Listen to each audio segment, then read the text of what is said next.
Turma do Propósito, e aí, irmãos, tudo bem? Espero que sim. Hoje, 1 Samuel capítulo 24, rapidinho, nós vamos meditar. Nós estamos aqui em Belo Horizonte, viemos para o congresso, eu e o pastor Luciano, mas nós vamos continuar mesmo daqui, gravando os vídeos e orando pela vida de vocês. 1 Samuel capítulo 24 vai nos mostrar Davi poupando a vida de Saul. A Bíblia nos diz nesse capítulo que Davi se escondia em locais onde também ficam as cabras selvagens, portanto, locais de difícil acesso. Saul estava obcecado. Saul pertencia a uma tribo que possuía excelentes guerreiros, a tribo de Benjamim. Haviam excelentes guerreiros, era uma tribo de tradição nesse sentido. Vamos lembrar que entre os benjamitas haviam pessoas habilidosas com a funda que conseguiam acertar um fio de cabelo com uma pedra, né, através ali da funda. Então, os homens de Davi corriam risco e por isso Davi vivia se escondendo. Mas não era só esse o motivo, irmãos.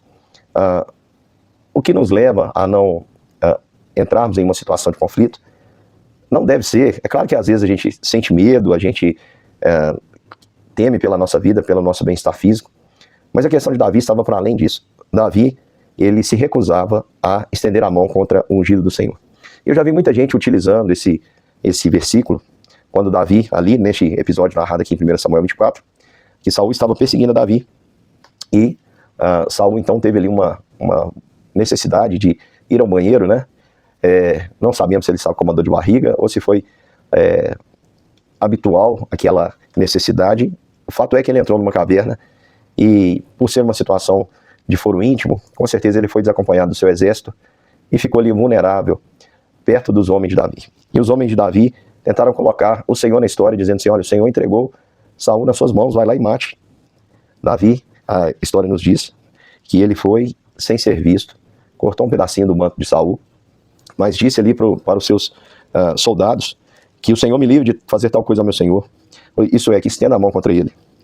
Então, o rei Saul, terminado ali suas necessidades, ele saiu, e Davi saiu após ele, e quando ele gritou Saul, ele olhou, Davi o reverenciou, com o rosto em terra, e Davi disse: Senhor, por que o Senhor está dando atenção à palavra dos que dizem que eu quero te fazer mal?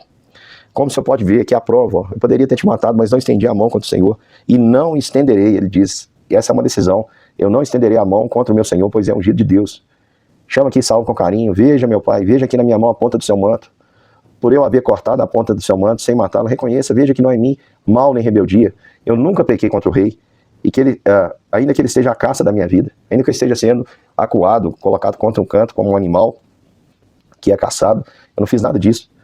E aí Davi chama Deus como juiz, e ele diz que Deus, o Senhor, julgue entre nós dois e me vingue do rei. Aí Davi coloca a questão na hierarquia correta. Ele diz: olha, eu não posso contra o Senhor, que é rei ungido, mas existe o rei dos reis, que ele julgue essa causa, pois eu não vou estender a mão contra o rei. Porque aí Davi cita um provérbio: dos perversos é que procede a perversidade. Davi reconhece que se assim ele agisse, ele iria ser perverso. Então cuidado, meu querido irmão, quando alguém vem falar para você fazer algo em nome do Senhor, que foi o Senhor que promoveu aquilo ali, e é algo errado. Não, o Senhor não abençoa o pecado, portanto ele nunca te empurra para essa situação. Sempre há uma opção para o cristão, sem ser aquela que as pessoas às vezes digam: olha, eu fui obrigado a isso. O próprio Saul já deu muitas vezes essa desculpa, dizendo: fui levado a fazer isso. Nada disso, meu querido irmão. Sempre há uma alternativa ao pecado. E Davi, ele diz: eu não vou ser perverso. Não é a atitude de Saul que vai moldar a atitude de Davi. Assim nós deveríamos também guiar as nossas vidas. Eu não estendo a minha mão contra o Senhor, meu rei. O Senhor saiu atrás de quem? De um cão morto? Uma pulga? É isso que eu sou. Que o Senhor Deus seja o meu juiz e julgue entre nós dois, e que ele examine e defenda a minha causa e me faça justiça das mãos do rei. Queridos, Davi foi tomado pelo Senhor nesse momento, de tal forma que ele falou, que ele comoveu Saul. Saul diz: é a voz do meu filho Davi. Você é mais justo do que eu, Davi. Você me recompensou com bem, enquanto eu te recompensei com mal. Hoje você mostrou que me fez o bem, pois o Senhor me havia posto em suas mãos e você não me matou. Porque quem é que encontra o inimigo e deixa sem lhe fazer mal? Que o Senhor lhe pague com bem por aquilo que você fez a mim no dia de hoje. E olha, Jonathan já havia admitido no capítulo anterior que Davi seria rei, e agora é a vez de Saul. Ele diz: agora eu tenho certeza que você será rei e de que o reino de Israel se manterá firme na sua mão. E ele pede a Davi que não elimine a sua descendência, nem apague o nome da sua casa. E Davi jurou a Saul, e esse foi para sua casa, mas Davi e seus homens foram para um lugar seguro. Davi não confiou em voltar. Isso, irmãos, a gente não precisa fazer o mal, não precisamos odiar, como Davi não odiava Saul, mas se alguém nos faz o mal, nós devemos também agir com cautela. Eu quero aplicar rapidinho na sua vida e dizer para você o seguinte: meu querido irmão, não estenda a sua mão contra o ungido do Senhor. Nos dias de hoje, quem são os ungidos do Senhor? São os pastores? São os líderes? São os presbíteros? são os que recebem óleo sobre a cabeça? Não, irmãos. A unção do Senhor representava o Espírito do Senhor. Portanto, os ungidos do Senhor, no contexto do Novo Testamento, são todos os que creem. Isso significa que você não pode estender a sua mão contra o seu próximo. Ah, mas tem hora que o meu próximo merece.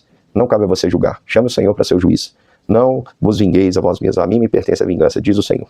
É o Senhor quem vai julgar todas as pessoas. Não cabe a nós vingarmos a nós mesmos. Nós precisamos pagar o mal com o bem.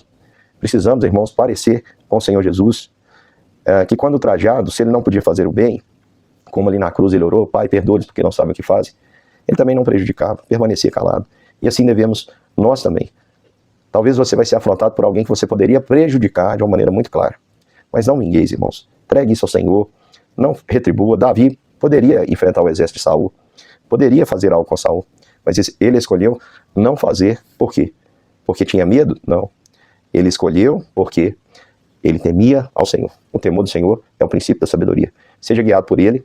Amanhã nós estamos aqui, irmãos, para continuar o estudo da palavra. Um grande beijo e até mais.